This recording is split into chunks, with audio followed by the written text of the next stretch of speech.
Last video में हमने secondary haemostatic plug तक की फॉर्मेशन देख ली थी by the various coagulation cascades by extrinsic और इंट्रिंसिक पाथवे, दोनों पाथवे की हेल्प से। तो जो सेकेंडरी हेमोस्टैटिक प्लग बन जाता है उसके बाद में वुंड की हीलिंग होती है। आफ्टर द हीलिंग ये जो सेकेंडरी हेमोस्टैटिक प्लग बना है जिस पे फिब्रिन थ्रेड्स की क्रॉस लिंकिंग है ना, इसके क्या क्या फेट्स हो सकते हैं, इसका फ्यूचर क्या है, ये ब्लड वेसल में किस तरीके से बिहेव करेंगे।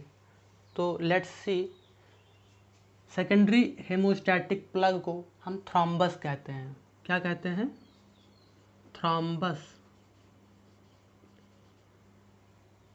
टेक्निकली 3 टर्म होते हैं, एक होता है थ्रॉम्बस और एक होता है क्लॉट और एक होता है कोएगुलेशन। इन तीनों टर्म्स में बहुत ही बारीक बारीक सा डिफरेंस है। तो first of all thrombus. Thrombus हम उस मास को कहेंगे जिस मास में प्लेटलेट है, उसमें कोएगुलेशन प्रोटीन्स हैं, उसमें फिब्रिन थ्रेड्स की क्रॉस लिंकिंग है ना, और वो ब्लड वेसल में प्रेजेंट है। किस में प्रेजेंट है? ब्लड वेसल में या within the blood present है। तो what we can write, thrombus में क्या क्या रहेगा? थ्रॉम्बस में प्लेटलेट तो रहेगा ही रहेगा, plus coagulation. Coagulation means fibrin thread से वो बाइंड रहेगा, है ना, plus with in the blood, with in the blood रहेगा। ठीक, तो हम उस मास को क्या बोलेंगे? थ्रॉम्बस बोलेंगे। और अगर वो mass by the way body में बाय एनी मीन्स वो कार्डियोवैस्कुलर सिस्टम से बाहर चला गया है तो उसी मास को हम क्या बोलेंगे? उसको हम बोलेंगे क्लॉट। ओके, तो क्या हो जाएगा? प्लेटलेट्स। क्लॉट में भी प्लेटलेट रहेंगे ही रहेंगे, प्लस कोएगुलेशन फैक्टर्स भी रहेंगे।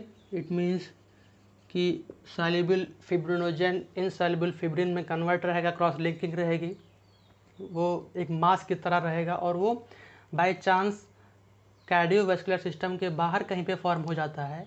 So that is clot. और कोएगुलेशन क्या है? Coagulation is simple, just the conversion of fibrinogen into fibrin, conversion of fibrinogen into fibrin. So this is the basic difference between thrombus, clot और coagulation.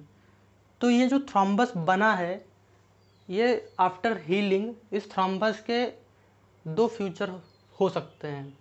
एक, या तो ये जो प्लेटलेट प्लग बना है इसका डिसोल्यूशन हो जाए, मतलब कि ये ब्लड में डिज़ोल्व हो जाए।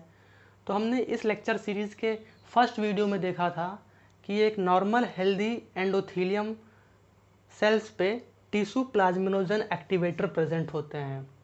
अगर आपने वो वीडियो देखी होगी तो आपको पता होगा कि जो हेल्दी एंडोथीलियम सेल्स होते हैं उनके सरफेस पे एक एंजाइम प्रेजेंट होता है जिसको बोलते हैं टिश्यू प्लाज्मिनोजन एक्टिवेटर। तो जब यहाँ पे वुंड की हीलिंग हो जाती है तो ये टिश्यू प्लाज्मिनोजन एक्टिवेटर क्या करता है? ये प्लाज्मिनोजन को कन्वर्ट करता है प्लाज्मिन में, and further this plasmin is like a cutter. ये क्या करेगा? ये फिब्रिन थ्रेड्स को क्लीव कर देगा। क्या करेगा? ये जो फिब्रिन थ्रेड्स है इसको क्लीव कर देगा तो प्लेटलेट्स का जो इंटीग्रेशन था वो प्लेटलेट्स डिसइंटीग्रेट हो जाएंगे और इस तरीके से क्या हो जाएगा? इस तरीके से हो जाएगा क्लॉट का डिसोल्यूशन। तो ये नॉर्मल मैकेनिज्म है। एक सेकंड पॉसिबिलिटी होती है कि ये पूरा का पूरा प्लेटलेट प्लग यहाँ से डिसलॉज हो जाए और वो ब्लड वेसल में ट्रैवल करे और वो स्मॉल ब्लड वेसल्स में ब्लॉकेज कर दे और वहाँ की टिश्यूज़ को हार्म पहुँचा दे। इसको हम बोलते हैं कि एम्बोलस फॉर्म करना। और ये प्लेटलेट प्लग एम्बोलस फॉर्म कर देता है तो हम इसको क्या बोल देते हैं? इसको हम बोल देते हैं थ्रोम्बो एम्बोलस। क्या बोल देते हैं इसको? इसको हम बोल देते हैं थ्रोम्बो एम्बोलस। तो ये हमने देखा प्लेटलेट प्लग का क्या फेट हो सकता है after the injury healing. Normally there are some anticoagulants जिसका हम यूज़ करते हैं। They are heparin, oxalates and citrate salts, oxalates and citrate salts, and third warfarin sodium, warfarin sodium. तो इन तीनों का हम वन बाय वन देखेंगे कि क्या मैकेनिज्म है, किस मैकेनिज्म से ये ब्लड क्लॉट को प्रिवेंट करते हैं। तो सबसे पहले हम बात करते हैं हेपेरिन की। हेपेरिन हमारी WBC बेसोफिल्स सिक्रीट करती हैं ब्लड वेसल्स में। तो करते क्या हैं, ये हेपेरिन स्टिमुलेट कर देते हैं एंटी थ्रोम्बिन प्रोटीन को, और एंटी थ्रोम्बिन प्रोटीन क्या करती है, थ्रोम्बिन को ब्लड क्लॉट करने नहीं देती है। इस वजह से हेपेरिन वर्क करती है। One more thing, heparin can be used as in vitro as well as in vivo, क्योंकि इन विवो तो वह है ही, हमारे बॉडी में प्रोड्यूस हो रही है, बेसोफिल्स उसको प्रोड्यूस कर रहे हैं। वेयर एज अगर हमें ब्लड को स्टोर करना है ब्लड बैंक में, तो भी हम उसमें हेपेरिन डाल देते हैं और ब्लड कोएगुलेट नहीं होता है। Number 2, oxalates and citrate salts. Oxalate और सिट्रेट सॉल्ट्स जो होते हैं, इनको हम ब्लड में जब डालते हैं तो ब्लड को ये कोएगुलेट नहीं होने देता है, बट इसको हम केवल इन विट्रो यूज़ कर सकते हैं, हम इसको इन विवो नहीं यूज़ कर सकते हैं। इन विट्रो मीन्स हमें जब ब्लड को स्टोर करना होगा ब्लड बैंक में, तभी हम ऑक्सलेट्स एंड सिट्रेट सॉल्ट को यूज़ करते हैं। इसका मैकेनिज़्म क्या है कि ब्लड में जो कैल्शियम प्रेजेंट है, उस कैल्शियम को ये चिलेट कर देता है। चिलेट मतलब कि उस कैल्शियम को वो पकड़ लेता है ना, इजी लैंग्वेज में उस कैल्शियम को ये पकड़ लेता है। तो जब कैल्शियम फ्री नहीं है, तो वो कैल्शियम हमने देखा लास्ट वीडियो में कि किस तरीके से वो कितना इम्पॉर्टेंट है ब्लड क्लॉट को परफॉर्म करने में। तो जब कैल्शियम चिलेट हो जाएगा, कैल्शियम फ्री नहीं होगा, तो वो क्लॉट ब्लड को नहीं कर पाएगा। तो ये इसका मैकेनिज़्म होता है। तो जब किसी पेशेंट को बहुत ज़्यादा हैवी ब्लड ट्रांसफ्यूज़न किया जाता है, तो उसको after some units of blood देने के बाद में हम पेशेंट को कैल्शियम का इंजेक्शन देते हैं। इसलिए देते हैं क्योंकि ये देखा जाता है, अगर किसी पेशेंट को हैवी ब्लड ट्रांसफ्यूज़ किया गया तो, और अगर कैल्शियम का इंजेक्शन नहीं दिया गया, तो उसमें हाइपोकैल्सीमिया की कंडीशन पाई जाती है। Hypocalcaemia means deficiency of calcium in the body fluids.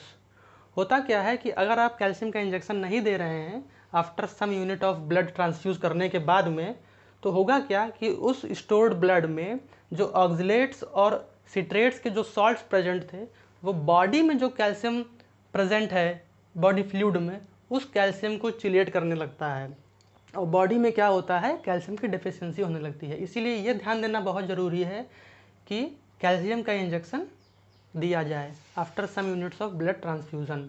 और अगर नहीं दिया जाता है तो एक बहुत ही अर्जेंट मेडिकल कंडीशन अराइज होती है, जिसको हम बोल देते हैं हाइपोकैल्सीमिया, और उसका सिम्टम क्या है, neural excitability, neuronal excitability. As a result muscles में स्पाज्म होगा, मसल टेटनाइज करेगा, और इवन अगर इस चीज़ को समझा नहीं गया तो पेशेंट में कोलैप्स, है ना। And third, warfarin sodium. Warfarin sodium एक ड्रग होती है जो कि विटामिन के को इनहिबिट कर देता है, और आप इस लेक्चर सीरीज़ के एक वीडियो में हमने बात की थी कि कैल्शियम और विटामिन के का क्या रोल है ब्लड कोएगुलेशन में। तो ये क्या करता है, ये वारफेरिन सोडियम, वारफेरिन ड्रग जो होता है, वारफेरिन ड्रग ये विटामिन के को इनहिबिट कर देता है, इनहिबिट कर देता है। इट मीन्स जब पेशेंट को हम वारफेरिन देंगे तो पेशेंट में जो विटामिन के प्रेजेंट है उसकी एक्टिविटी को रोक देगा, और हमारे ब्लड में कुछ क्लॉटिंग फैक्टर्स होते हैं जिनको विटामिन के की रिक्वायरमेंट होती है, तभी वो सिंथेसाइज होंगे। फॉर एग्जांपल कौन कौन से होते हैं वो क्लॉटिंग फैक्टर 2, 7, 9, 10। कौन कौन से क्लॉटिंग फैक्टर होते हैं, clotting factor 2, 7, 9 and 10। In clotting factors को विटामिन के डिपेंडेंट एंजाइम चाहिए, है ना। ऐसा एंजाइम चाहिए जो कि विटामिन के पे डिपेंड हो करके सिंथेसाइज होता है और तब जा कर के इन क्लॉटिंग फैक्टर्स की सिंथेसिस होती है। और हमने अभी पिछले वीडियो में देखा कि क्लॉटिंग फैक्टर 9 और 10 का तो बहुत ही ज़्यादा इंपॉर्टेंट रोल था ब्लड कोएगुलेशन में। तो होगा क्या कि वारफेरिन ड्रग ने विटामिन के को इनहिबिट कर दिया और विटामिन के जब इनहिबिट हो गया तो ये इन क्लॉटिंग फैक्टर्स की सिंथेसिस को नहीं करा पाएगा और जब ये क्लॉटिंग फैक्टर सिंथेसाइज नहीं होंगे तो ब्लड क्लॉट नहीं होगा, isn't it. But one more thing, warfarin sodium is used only in vivo. Warfarin sodium का इस्तेमाल हम केवल इन वीवो करते हैं। हम इसको ब्लड बैंक में ब्लड स्टोर करने के लिए इसका यूज़ हम नहीं करते हैं। तो इस ब्लड कोएगुलेशन टॉपिक में बस इतना ही। अगर आपको ये पूरी लेक्चर सीरीज़ पसंद आई हो तो वीडियो को लाइक करिए, कमेंट करिए, अपने दोस्तों में शेयर करिए और इस चैनल को सब्सक्राइब करिए। And thank you so much for watching.